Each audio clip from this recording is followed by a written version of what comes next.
Next slide. Okay, so today you have myself. I'm Don Murray, and I'm one of the co-founders of Safe Software, and I'm located in beautiful, rainy Vancouver. And we also have our remote correspondent. We have Dean Hintz, who's joining us from Sofia, Bulgaria. How are you doing, Dean? Oh, I'm doing great, Don, and it's sunny Sofia today, so nice and warm. Okay, we don't want to hear about that, Dean. Okay, yeah. And we're here with Mark Stokes, who runs our professional services group. So he's online to answer any questions. To keep things on track, we have Aaron Lemke from our marketing group, and we have Roger somewhere out there who's in some back room making sure that things are recorded and everything goes smoothly. Okay, so what are we here to talk about today? We're going to talk about Inspire. First of all, just a little bit about Safe Software. This is a quick background. As you probably may or may not know, we're located in Vancouver, BC. We're about 100 people, and we sell our FME and data interops product from ESRI is also part of our based on our technology. And it's used around the world by thousands of customers. And of course, we focus on moving data. That's all we do.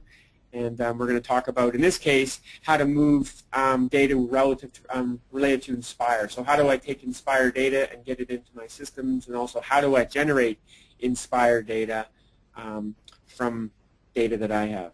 Okay. So obviously, we do tons of different data formats. We're going to talk about hey, this isn't even an updated graph. Where's the XML here? Anyway, we'll correct that at some point. But we move lots of different types of data, convert it, transform it, share it. And today we're going to talk about Inspire, which is XML, which is not on the list. But hey, we do that too, right, Aaron? Well, you got web data there, so that you might think of as XML. So we have a number of poll questions throughout. So the first poll question, we'll show that now. Okay, so this is going to be interesting. So select a poll.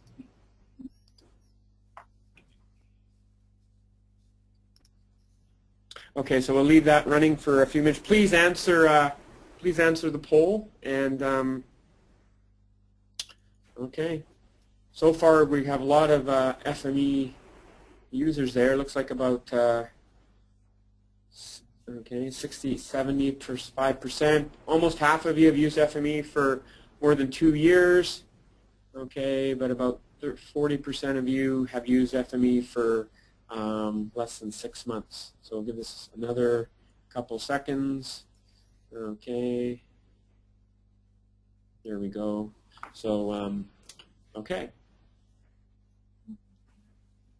Close poll. Okay. And now we can share the results. Okay, there we go. So thanks for filling out that poll. It's always interesting to see who comes to the webinar.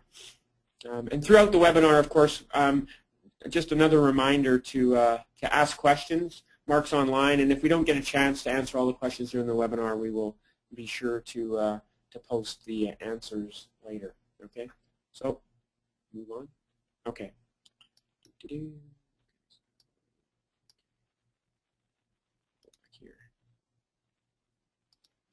Okay. Okay, so what are we going to do what's that? Just hit the close poll results. Okay. We got to learn to drive it here. Yeah, we do. Okay, how's that? Is that better? There you go. That's beautiful. Okay, good, yeah. I'm not sure who's driving this thing, but boy, oh boy, he needs to take a training course. Okay, so we're going to move along quickly here. We're going to talk about overcoming the data model challenge. Inspire, of course, one of the big things is the data model, and then we're going to talk about how to write Inspire and how to read Inspire, and then we're going to have Q&A. Okay, so what is one of the goals of Inspire? It's to, as you know, to share data across Europe. Many of specifically on the environmental things, they span European borders, and so by sharing data pan-Europe, you get a much bigger picture of what's going on in many different areas, and so that's really one of the goals. We have a nice picture here of a protected butterfly, which is a nice green picture. Okay, so there we go. Okay, so you know, in a nutshell, what's Inspire about? Making data available, and its goal is to make it available in a standard format through standard web services, so then anybody can get access to that data. Okay, and why in the world do we want to do this? Obviously, it's very, very hard what we're doing here. So you have a cat also who was asked why we're doing this, and really what we want to avoid is making bad decisions. Okay, and whenever you make a decision, you don't have all the data points. You're not going to make the best decision you possibly can. So really, what Inspire is about is helping everybody make better decisions. And how do you do that? Obviously, you know, it's driven by data, and Inspire is all about getting the data to people. You know, historic data, current data. And that's what we do, ironically, is we just focus on the data. We don't build visualization applications. We don't build data stores. We just focus on getting the data to the analysis tools or to the tools that users have so that they can make better decisions. And that's what we're going to talk about today. How do we do that? Okay. So now let's see if we can do another poll question here, and let's see if the person in charge can do a better job than the last one. So here we go. So we're going to launch the poll. Okay,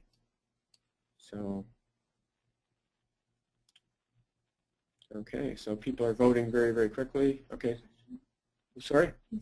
Oh, sure. The question is, are you currently using FME to achieve Inspire compliance? And you have three choices: yes, no, and not yet. Okay, so that's good. So I'll close the poll. Yeah, 90% of you have voted, so that's great. Thank you for that. And now I will share the results. And you can see that you know, 12% of you are, and 40% of you aren't, and then about 52% of you say not yet. So that's great. The goal of this webinar is to help you use FME to achieve your Inspire compliance. So I'm going to hide the results, and that went very, very smoothly. I have to say so myself. I love my own jokes. So. Okay, so Inspire really, there's two challenges in Inspire, and this slide's trying to capture that. The first one, of course, is the format problem, and that's represented by simply the big plug. If you're from North America and you go to Europe, you guys have different plugs, so that's the format problem, and that's XML. So we have to address both the XML problem, but the other significant problem is the data model problem. And we're going to talk about those. So to solve Inspire, to get data into the Inspire initiative, or to use Inspire data, you have to address both of those problems. Okay, and we're going to talk about those. Okay, so the first want to look a little bit at XML, you know, or Inspire GML, which is XML. Okay, so if we look at that, and then we look at the world of applications. The world of applications have a relational structure, so it doesn't matter what GIS you pick. Chances are very, very good that it's going to be sitting on top of some relational database, and so it's going to have a relational data model. XML, or Inspire GML, on the other hand, is an object-oriented data format. Enables users to share data through object-oriented models. And note that the object-oriented model does not line up to the relational model very well. It's sort of like driving a square peg into a round hole, and so you know, that's one of the big challenges is how do you resolve the data model issues to get your data into that data model that's compliant with Inspire, and so that's what we're going to talk about as well as getting data. So what do we need to bridge that gap between the relational world and the object-oriented world?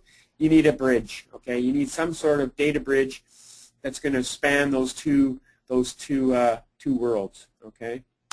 And that's essentially what we do. So we have FME is a spatial ETL tool that enables you to move the data from wherever source it's in, transform it, restructure the data model so that it matches an Inspire data model, so then you can more easily put it into the XML, okay? And what we've been working at is in the past, and with many tools, you have to bring in the XML men. Now, the XML men are highly skilled professionals that know a lot about XML, and they're XML wizards. So that's fine if you are an XML man, but if you're a mere mortal like myself, that really doesn't help you. So what we're working to do is to make it so that you actually do not need to be an XSLT or an XQuery person. In fact, you barely have to know anything about XML in order to get the data in. You're still going to have to understand your data, but you don't have to be an XML wizard to get data in. So that's really what we're going to talk about here. Okay. Now, of course, SAFE's taken a two-strategy approach. If you are an XML wizard expert there, you're a happy expert, and you have one of those nice expert badges that you'll see the odd person walking around wearing, then great. You can still leverage all the XML tools as you want, but we're really going to focus here on option number 2, which is making it easy, because, hey, the easier you make it, the more people that can actually do it themselves, and the wider audience of people that can start producing and consuming XML. And in Canada, there's this company called Staples, and they actually sell the easy button. So there you go. Okay. So challenge number 1 is schema mapping, and Dean is going to show us in a minute exactly how to do that. Okay. So first of all, just a quick, brief overview of what is schema mapping. When you're moving data from your source into Inspire or out again, you're going to have different different attribute names in your database than are the XML names, and so you're going to have to map those across. So that's one example. Attribute values also obviously have to go from your source schema to your destination, and you might have to change some data types. Feature type names are going to change. The chances that your internal feature type names or your class names, your table names are going to match those in Inspire is pretty close to 0. You might have to change geometry. For polygonal boundaries, for example, you might have some of them in a CAD system in which you have line work that then has to be built into polygon names, polygons, and things like that.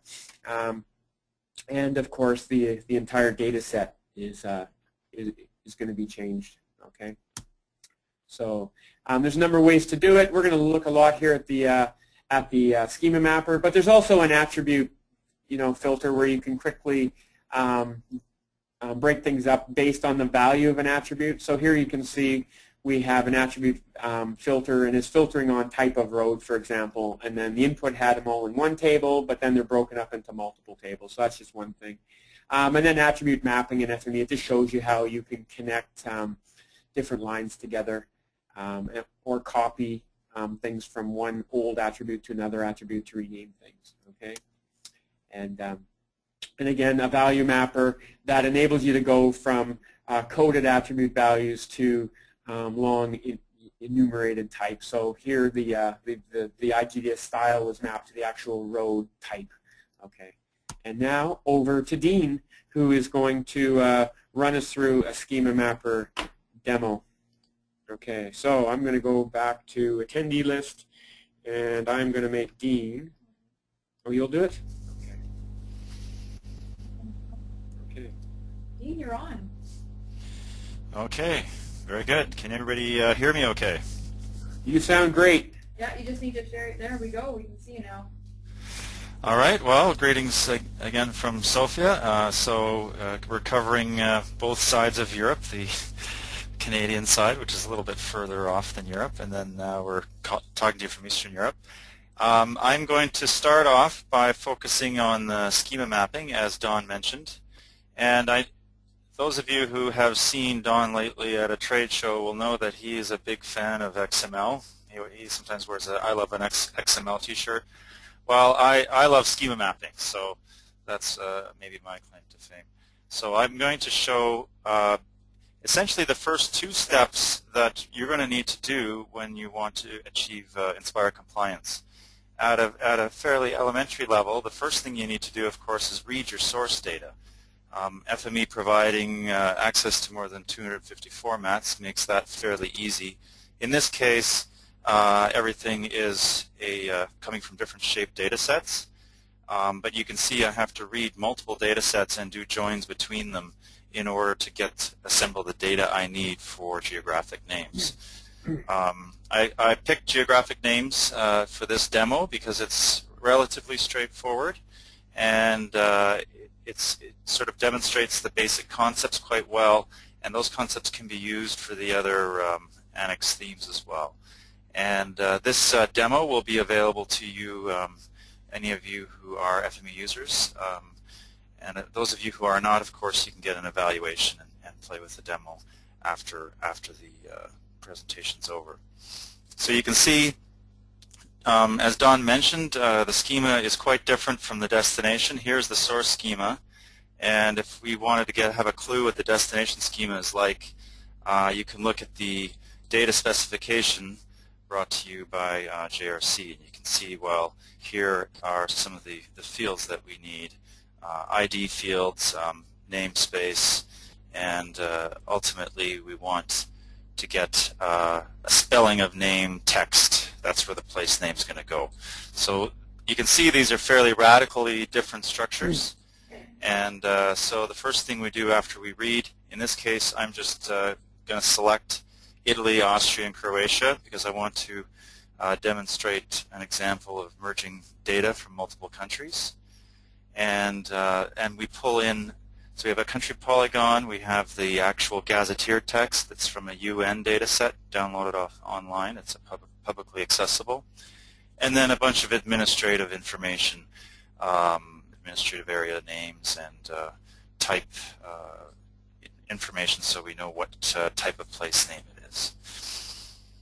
And as Don mentioned, we have a whole range of schema mapping transformers. Some of them we would call simple transformers in the sense that they have one basic function. In this case, this is an attribute copier. I'm copying from text from the gazetteer data set over to name, geographic name, native value. And type becomes type but lowercase, and type loc becomes type local, mixed case. So that's a straight attribute copy function. There's also an attribute creator here, which just says I don't have this field, but I'm going to create it anyway, and I could define it as some combination of other fields. In this case, it's just a constant. And then there's a value mapper, a little bit more complex. It's basically saying take the value in this field and in the field country name, read the value, and then create a new field called language, assigning it the value in the right column. So it's basically a lookup table, and that could be used for domains, coded domains, and in this case we're using it to drive the language field. So those three transformers do what I'm calling simple schema mapping. So I'll go ahead and run that, and we'll compare the input and the output. Crunching away. So it's running through about, I don't know, 15,000 points or so. Okay, 2,000. Okay. The source data has a bunch more. So you can see from the source data, here are the gazetteer points, and it just says Arno is the text, and it's a drainage feature, or Lucera is a populated place. So there's no information there at all, say, for example, related to language.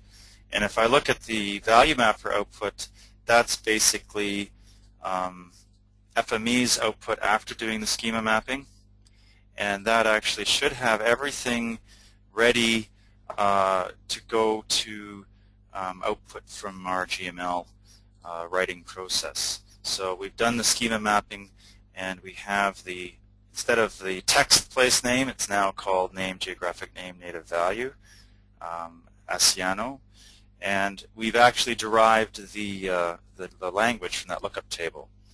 If I've gone back to the lookup table, we could have done something simpler and said, well, just append an N, so that would be Italian or Croatian, but then you'd have Austrian speaking Austrian and Canadian speaking Canadian, eh? Yeah, so that doesn't always work. So there needs to be, yeah, quite a more sophisticated range of tools there.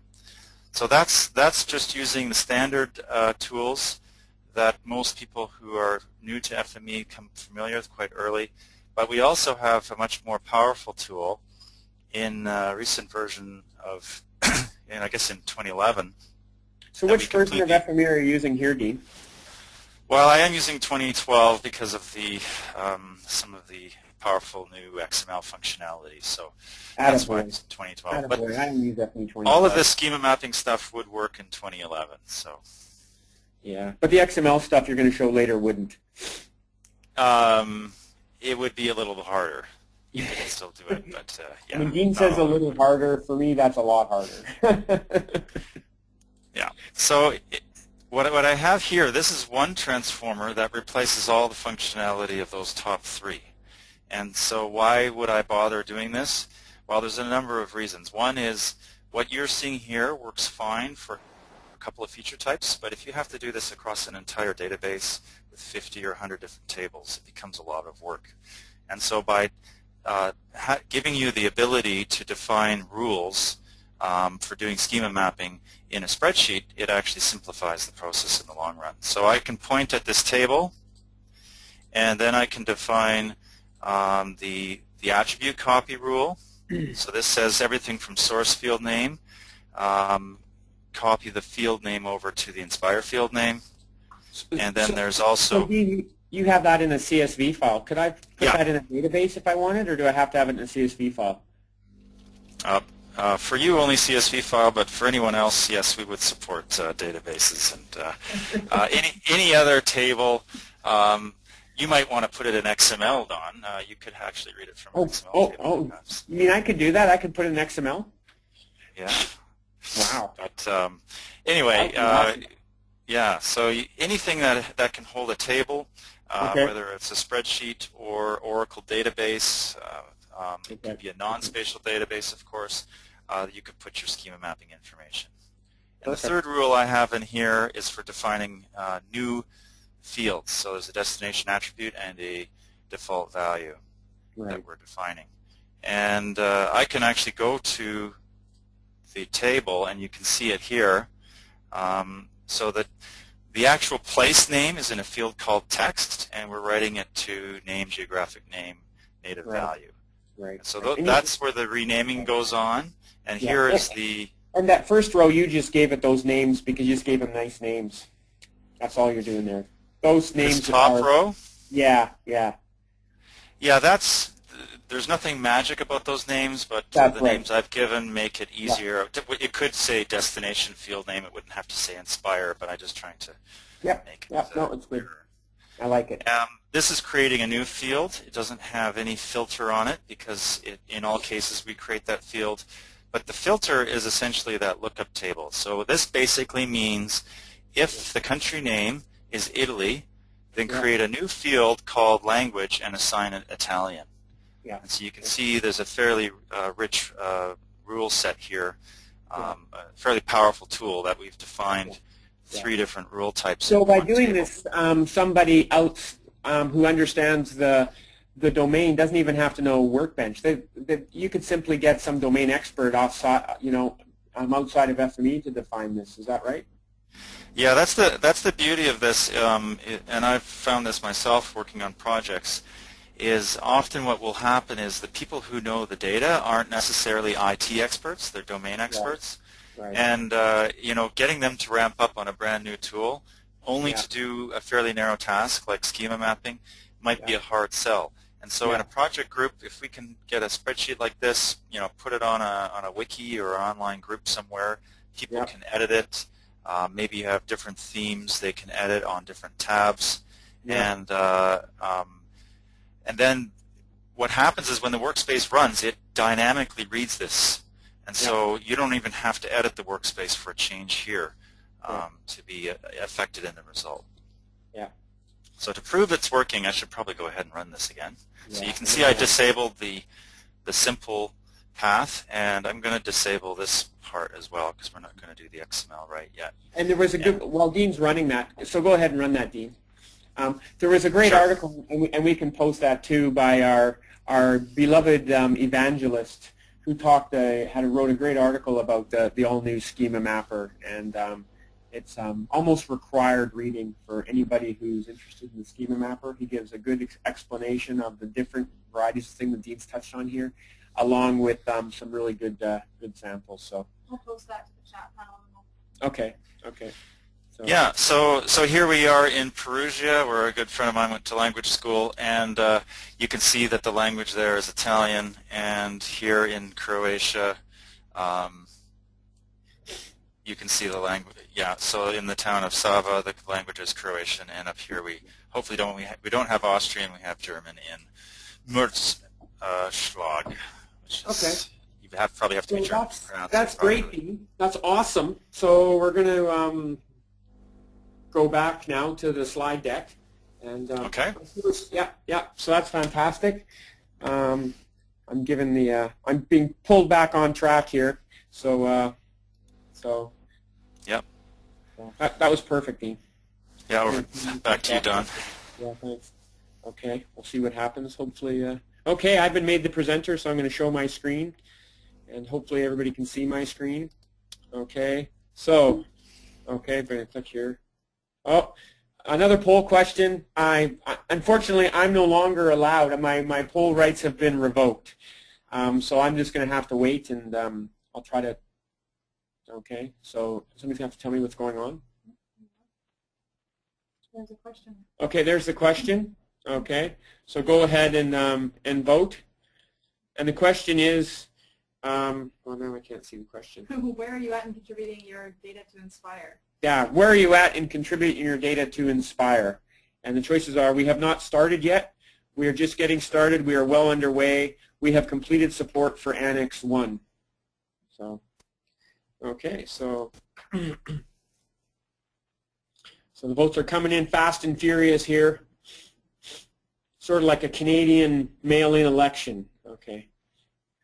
Okay, and the poll's closed, and there's the results. So about 41% of you have not started yet, and another 40% are, so about 80% of you are just getting started now or haven't started. So so it looks like this web conference is timely for you guys, so that's great.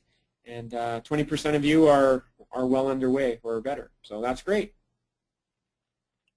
Okay, so we're going to hide the results now. Okay. And now I've been given the signal that I can start talking again, although I really didn't even stop. But anyway, okay. So that's the first. So what Dean just talked about was the first part, and in many cases that is the hardest part, and that's resolving your data model issues. So with the Schema Mapper now, we've made that much easier. As Dean talked about, you're also now able to sit down with a spreadsheet with nice headers that help a domain expert do the mapping. Okay. The next challenge, of course, is okay. Now I've got into the data model. How do I actually read and write the Inspire GML? And historically, that has been a non-trivial task. With FME 2011, it got much easier, and with FME 2012, it's easier still. So we continue to drive things easier. That's really what Workbench is all about, is just making things easier. So how do we do that? And Dean, of course, is going to show us how to do that. And again, the goal with each release of FME and Workbench is to make generating this stuff easier and easier. Okay. There are a number of transformers that are all about writing GML, and in 2012, Dean's going to talk about the templater mostly. The XML formatter just makes XML beautiful. I mean, XML documents are beautiful anyway, but you can make them even more beautiful by using the XML formatter. And if you're like me who loves XML, there really is no such thing as an ugly XML document. They're all nice, but you can make them even nicer. And the validator, of course, is really important.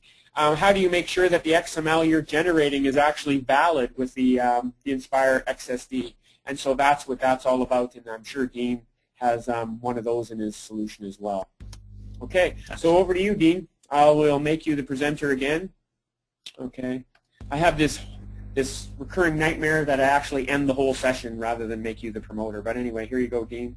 I'm going to make you the presenter. So hopefully you can take it away, Dean. Okay, no problem, Don. So yeah, just back to the big picture. Just for context, the first two steps we're So reading Dean, is the this data. workspace, is this, I forgot to ask last time, is this workspace actually the entire workspace for your entire Inspire process for geographic names here, or is there something up your sleeve? No, this is it. So I don't know if you were looking to be more impressed by having a workspace with 500 transformers, but no, really, this does the whole thing. Well, And, I mean, just think in the early days, Dean, you used to have to impress us with your Python prowess. Now you don't have to do that anymore. You're becoming a mere mortal, really. Yeah. So yeah, it's not quite as there's not as many fireworks as there used to be, but there's a lot. Believe me, there's lots going on behind the scenes, and the key is that we're trying to make this as accessible as possible to new users. And so, yeah, there's basically three main processes here. You can see I've highlighted assembling the source data, doing the schema mapping, and that's what often is called data harmonization, which Don has also talked about. And now we're going to talk about the GML generation. The one part I will say can get a little complicated, which we won't get into a lot of detail today, is the things like ID generation. So it does take some familiarity with the data specifications to know exactly what the ID relationships are. But the nice thing about the validator was that when I didn't get the IDs quite right, I got XML errors when I'm trying to validate against the schemas, and that actually helped me fix the problem. So it is connected to the GML, but its specification, there's some precise rules in the specifications you may have to check. So that's the first step, is building some IDs, and then for the now that we actually have all of this data assembled, I would tend to call this an Inspire-like schema. So we've done all of the schema mapping. We have all of the Inspire field names defined with the correct values, but now we've got to roll that up into the right GML structure. So it's like Inspire-friendly. Yeah. And how did I do this? Well, there's basically two ways to do it. One way was I went to the data spec schema. I just Googled it, downloaded it, and I copied and pasted this into a text editor, and then inserted the function calls to pull in the FME field names. So that's one way to do it. And the other way to do it is I have a workspace here called Create Template.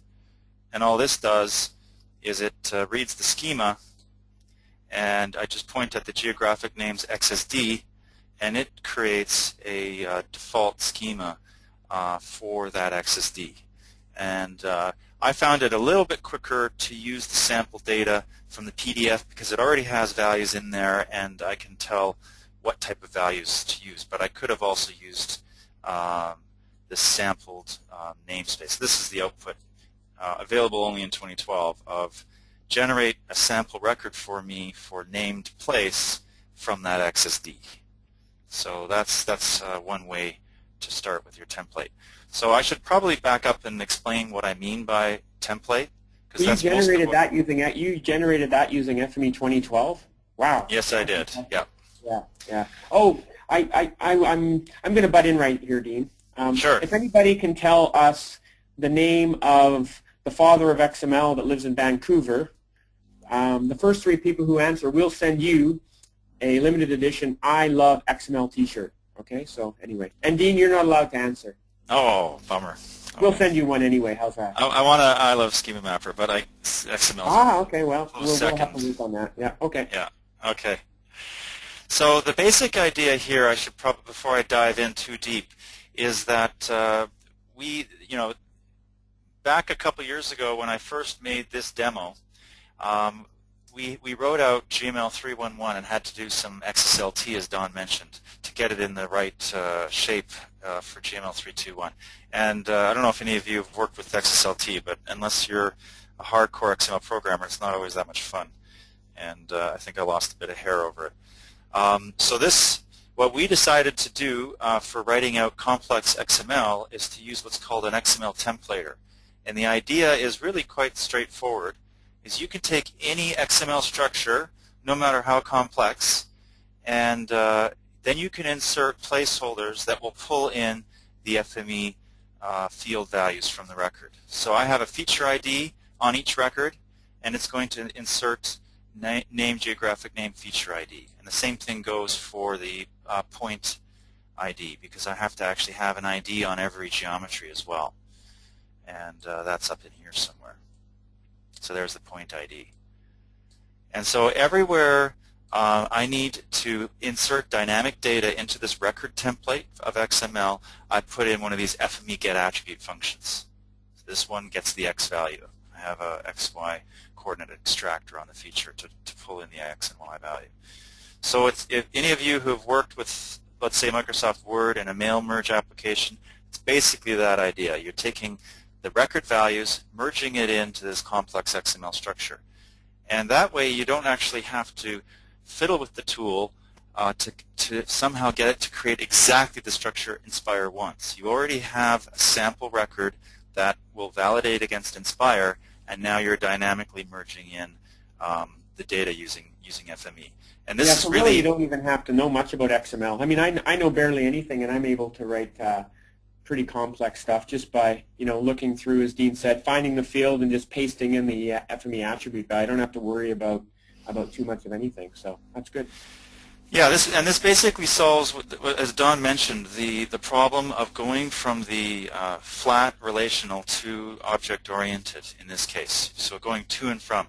So we're reading a flat table or a table structure from the shapefile, and we're actually writing into this nested structure, which is needed to comply with Inspire.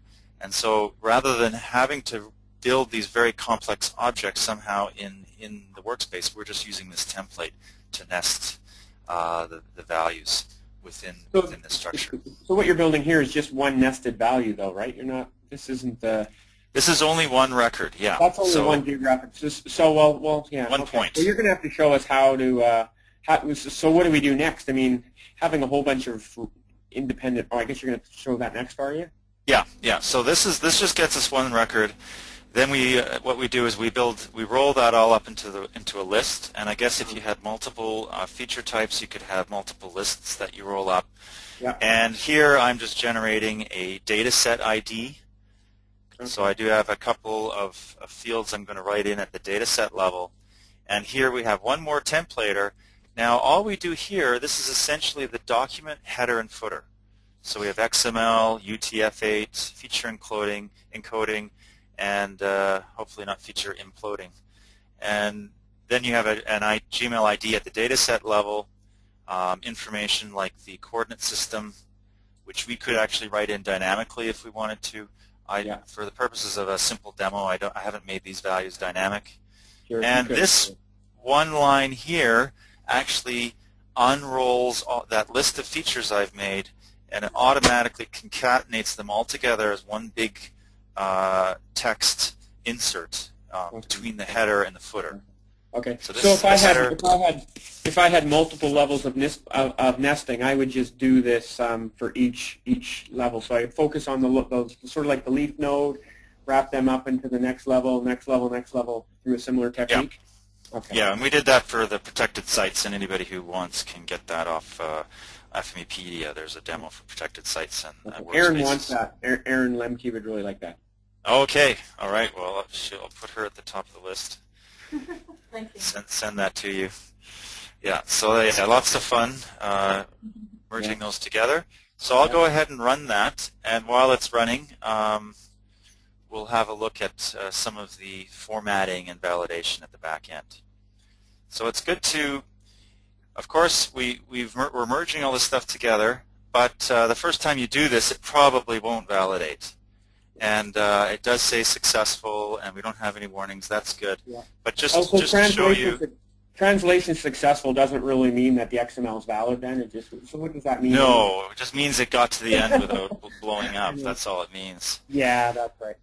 So in terms of how tough this was, I actually, to be honest, I did this in half a day yesterday morning. I took a workspace which had the schema mapping, but was only writing out 311 GML. And it was not at all Inspire compliant. And what I did was I went through these error codes saying, missing ID on this row number. Right. And as a little hint, I limited it to 1 or 2 records at a time, so I wouldn't have to comb through 1,000. Yeah, I just kept solving those. Yeah, and that's actually a great point, Dean. When you're starting to develop those, really limit your input data because it enables you to do iterations much quicker. So an obvious thing, but I'm glad you pointed that out, Dean. Yeah, and actually, you mentioned the pretty printing. It's not just cosmetic, really, because if you get if you just write out all your XML on one line and it says the errors on line 1, that's not going to help you very much. So I find pretty printing is quite useful for doing the diagnostics because it makes it much more human readable. Oh, you like that, Don, don't you? Is pretty print before you validate is much better than than the other way around. Yeah. And you might also want to validate syntax only first, just to make sure it's valid XML, and then once you've gotten that hurdle out of the way, go to syntax and schema. Yeah. And people might wonder, why does the validation type have 3 values, none, syntax only, and syntax and schema? And the thinking there is that once you get it running, when you put it in production, you may decide to put it to none. But then if by making it a published parameter, you could control the level of checking from time to time, if you think there's issues, without having to go back in and edit your workspace. So that's why there's 3 values there rather than just 2. Yeah, and certainly there is, any kind of validation process is going to have some kind of performance hit. So if you want to, maximum throughput, you might want to turn the validation off and only have validation, or even have it as an option that the user could ask for validation if they want. Yep, and for fun on a Friday night, my wife and I do this. We download XML documents and we validate them and just see how many invalid XML documents on the internet we can find. And it's actually quite shocking. So it's a really a good time for you XML lovers out there. If you come home on Friday night and you say, hey, let's play around with some XML validation, I'm sure you'll get a nice warm response from your partner. And when I tried to validate the stuff from the spec, it actually didn't validate right away, and I had to go in here, and there were problems with some of the WFS namespace declarations, and so I had to. So even getting the data from the GRC, I had to do a little bit of tweaking to make it useful for writing out GML. So anyway, okay. So this is the. That's great, Dean. Yeah, just to finish up, I'm validating against the geographic names schema. So this is direct from JRC. Yep. And that's basically it. Do you want to see the output data now or later, or I'll just show it. Let's just show it as the reading, because you're going to demo the reading in a few minutes. Yeah, I'll just show you the actual GML. Okay, that's always beautiful. I always like looking at that. Yeah. So here we go. Look at that thing of beauty. It is .gml, so it doesn't have all of the tag coloring that you would get if it was .xml. So you can see there's unique IDs on the named place.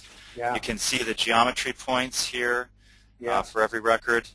So really what we're looking for here is that, okay, we have a header here up to the feature members, and then the named place.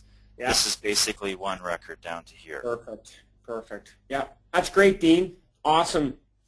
And there's our language, Italian, and the actual place name is Pozzolo or something. Right. So where I hear they have great cappuccino.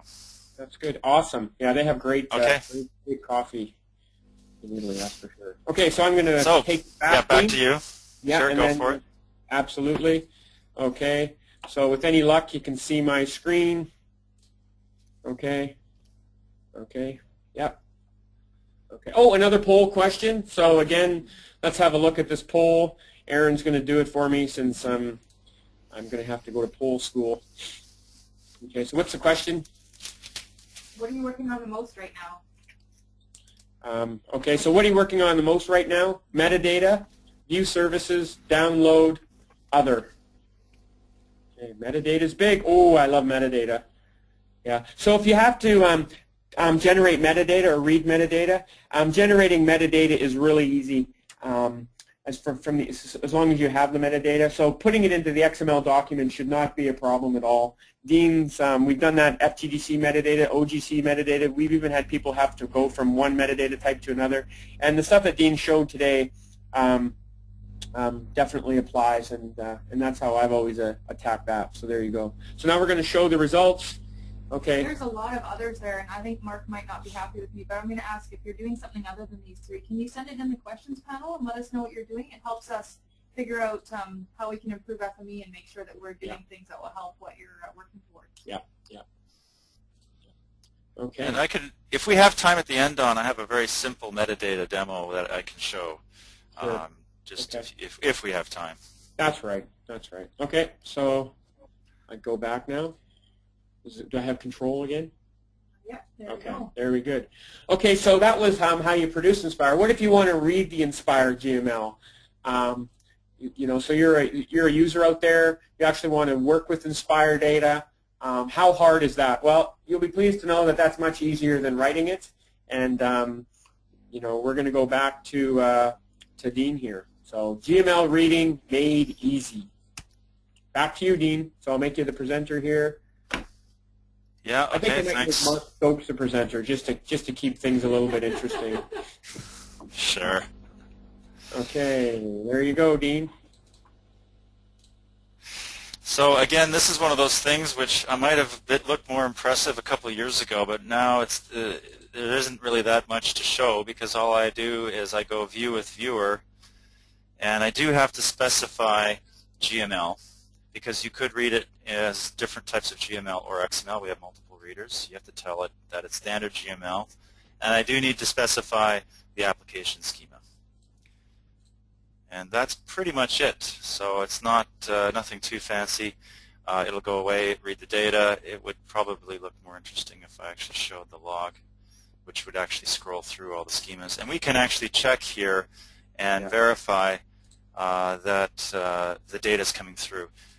Just a quick And then if I wanted to move this into my my database for my application, it would just be now that we're reading it and I can see those attribute names, I would just use a schema mapper, Dean. Is that what you'd recommend?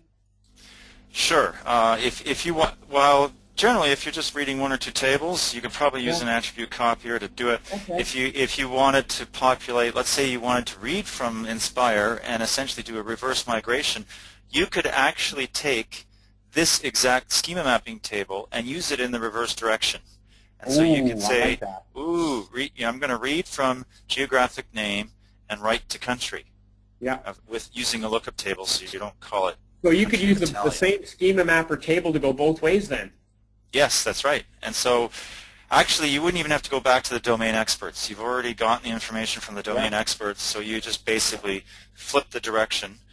You would change the source and destination field. So are you saying, Dean, that if I'm an organization that spends the time to use FME with the schema mapper to map to Inspire GML, and then sort of that comes along for the ride is the ability to go the other way? So I've effectively created a two-way mapping just by doing that? Well, I hadn't thought about it that much, but you're right. I mean, I had thought about using FME to read the GML, but if that's correct, if you've actually done the work of all the schema mapping, that hard work, you could use it in the reverse direction and use it to populate your own internal data models. And so you're not just doing that to check that what you wrote out is correct, but you could use that to actually load data from neighboring countries and augment your own data set. Wow. Okay, good. So you can see here, I just wanted to point out that the language Italian is there. Well, I knew you had more to say. The place name. And the point being that the real check, of course, if you're an FME user, you'll know you can always send stuff to viewer. But the acid test that it really work is to use the correct format reader, read it from disk, and see, okay, it all got through. And the other point to make here is, of course, if I wanted to publish this as a web service for a download or view service, all you would have to do is publish this as a data streaming service to our WFS service. That would be one way to do it. That's excellent. And of course, I could. FME also has a WFS client, so I could do using exactly the same technique. I just point FME at that WFS, specify the same schema and away I go type thing. That's exactly right. Yeah. So you could read directly from online. And just to point out, I did want to show one other way to read. Let's say you're trying to get somebody's data and maybe it's not well behaved, maybe it has something weird going on with the geometry. So you might get a syntax error using the GML reader. Well, the other way to read the data is I could go... What we call misbehaved XML then? Yes, yes. So some, there's some growing pains with Inspire. There's always a chance that some of the data you're getting may not be totally perfectly formed yet. Yeah. On the odd case. Yeah, so what I would do, if this was just XML, somebody had sent me, if doing a support ticket, and they said, "Oh, you told me I could read any XML with FME, but here's some Inspire I'm having an error on," I would say, well, go to the feature type, the element type that you want to read, copy it, and then go back to disk. Yeah. And here I'll go view with viewer, but instead of using the GML reader, I'll use the XML reader. Right. And then I have to go into the parameters, choose feature path with attributes, and then I just paste that in. Yeah. Now what it won't give me any geometry, so don't be too terrified about that blank screen in the middle. But when we click on the eye here, we actually get a complete record of all of the attributes per record. So we're reading in all 930 records, and those that actually do have geometry on them will actually show up. You can actually see somewhere down here there's actual... you'll see the actual XML represented. Well, there's the position information. So we could actually pull that apart using a 2D coordinate replacer and add the geometry onto the feature, and you would have all your place names with the name values. So you're reading exactly the same information, but using the XML reader instead of the GML reader. No, that's awesome, Dean. Yeah. Okay. Thanks. Yeah. So I'm going to steal it back from you. Okay, go for it. Okay, so that was good. Okay. So you should see my screen again, the big, huge, gorgeous logo there. Oh. Okay, another poll question. Okay. What are you primarily using FME for? So the selections are schema mapping, XML, CAD and GIS, database, or other. So this is just FME in general for all purposes. Yeah. And CAD to GIS quickly races to the top. It's been CAD to GIS for the 18 years we've been doing this, and it still continues to be a big challenge for many users. So.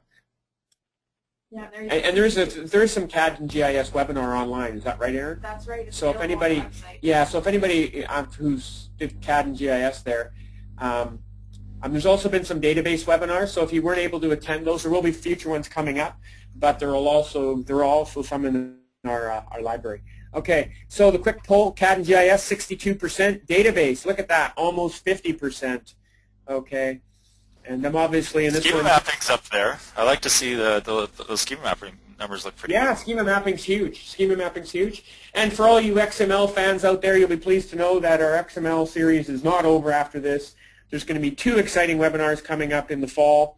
We know that you should book now because we're going to run out of space. I mean, I don't think that you can actually register yet, though. Oh boy. Okay. Well, soon. So watch soon. Coming soon. You'll be able to register for that. That's right. And I'm sure Roger's probably. I think I hear Roger banging his head against the wall right now. Right. But okay. So with that, so there you go. So we'll have to open up registration soon. I think we're going to have to, because we might have to run several sessions, because we can only do 1,001 people at once. So. With XML, and I'll be part of that, of course, simply because I just love XML. Okay, so we're going to go on now.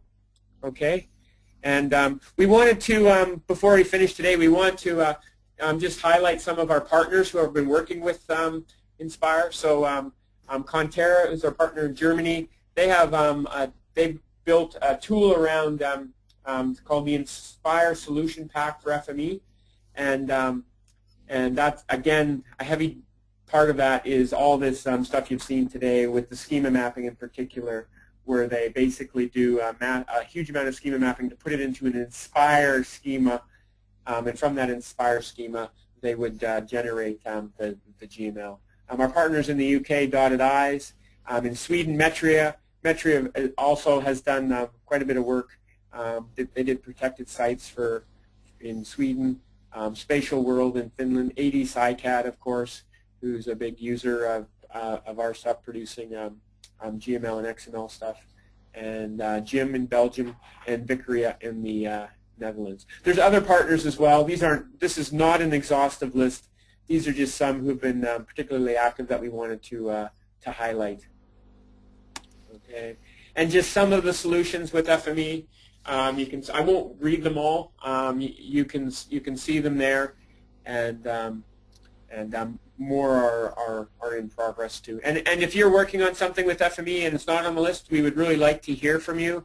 Any of our users who use FME, we really rely on you to help us make the tool better. So any feedback, positive or negative, please do let us know. We really like to hear from our users and how we can make FME better. And of course, it's going to be recorded, and there you can see a lovely 8-track tape. And we put all our webinars on the highest technology possible, so that this webinar will be available on 8-track, so any of you can listen to it in your vehicle. Okay, I love that slide. I know. Okay, and if you don't know FME, you can get a free trial of FME Desktop. You can get personalized web demos as well. So if you have questions, you want to dig deeper, Mark Stokes leads our professional services group. They're here to help, really. So if you have any questions, please do contact us, and we'd be happy to talk about GML, XML. There is an XML challenge. I'm not sure if we're going to mention it in here, but it's xml@safe.com. You submit your XML challenge, and it comes right to my desktop, and I get a chance to play with your XML or GML, and I always get excited about that. I'm going on vacation for 2 weeks, so you shouldn't expect too much, but in the next couple of weeks. But anyway, there you go. And a lot of webinars coming up. And look at that. The XML one is still hidden, so I sort of spilled the beans a little bit on that. That's all right. But it is upcoming, and it is going to be exciting. And there you go. And training, lots of stuff. Okay, there you go. Anything else anybody else wants? Do you want to add anything, Dean? Yeah, I was also going to say, we've got Ken also based here in Europe, and so we can do webinars like demos, online demos for you at any time of the day. So we don't have to get up in the middle of the night to do that. For obviously Inspire being a European audience. Yep. I was also going to stress that really the point about automation and scalability, because anything that you do, of course, it takes a little bit of work to set it up, but you can fully automate it. You can script it to run every night at midnight. You can publish it to server. So all of these workflows can be fully automated, which can and used to process an entire DVD of data. So that can save you a lot of effort and grief down the road. Perfect. Thanks, Dean. And so now questions and answers. So there's tons of questions coming in. Yeah, we've had a few. So we've had one question. Is it possible to generate OGC standard services for the Inspire GML, and have we at Safe got any tools to do that? Our strategy, FME server does come with some WFS and WMS. Our strategy in general, though, is to work with WFS and WMS vendors to enable their technology to be driven by the GML that FME generates. So in particular, if you look at the Conterra solution, they're using FME underneath to do all the data mapping, but the actual WFS generation is done through a different tool from Interactive Instruments. And one of Dean's demos in your spreadsheet, you had a level of detail equals 3. Someone was asking what the level of detail is in Inspire. That's a good question. That was something that was in the 311 schema, but I would have to dig through, and I think that was just there for visibility, so that you can have a place name show up at a certain zoom level. But when I was looking in the updated version of the schema in the short time I had, I didn't find out exactly where to map it to. So the purpose of that demo really is to show you the process, but it is by no means an exhaustive implementation. So it validates against the schema, but there are fields that haven't been fully mapped yet in that demo. So there's a little more work to do to completely populate it. So you have to beef up your schema mapper a little bit, and you might even have to pull in a different data source if those three didn't contain the other information. Yeah, it has all of the required fields, but there's a lot of Yeah. optional fields in Yeah. Inspire that you don't absolutely have to have. Okay, we're at the end of the time here, but we have a few more questions we'd like to highlight, and you're welcome to continue on sending your questions in the panel. So we're actually going to stay past the top of the hour and carry on answering some questions here on audio and also on the chat. And I also wanted to mention, Dawn had talked about the XML challenge. You can send your particular XML problem and data over to us, and we'll take a look and show you how easy it can be to work with XML. Just visit the URL that I sent in chat, which is safe.com/ilovexml, or to the email address that Dawn mentioned. Well, I only have one real question I think we should share with the audiences. Was the answer to your question about who was the father of XML? Tim Bray? Yeah, Tim Bray. Yeah.